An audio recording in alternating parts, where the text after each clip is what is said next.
در دهه چهارباغه ناحیه خراسان ولایت ختلان ساختمانی بیش از 60 خانه برای مردمی از سیل ضرر دیده جریان دارد.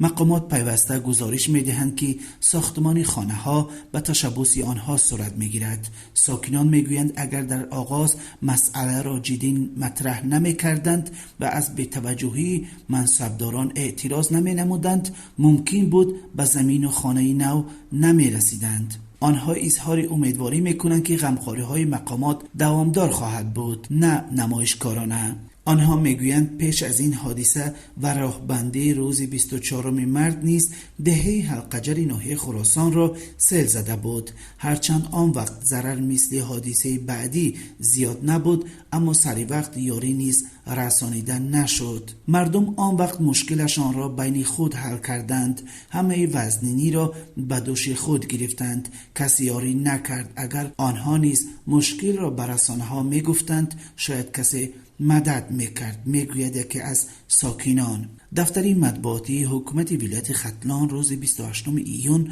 گزارش داد که ساختمان بام یکی از خانواده ها را در دهه چهارباغ الکی به انجام رساندند. دیوار 56 منزلی ساخته شونده پره برداشته شده است. در 26 خانه برداشتن بام آغاز کردند.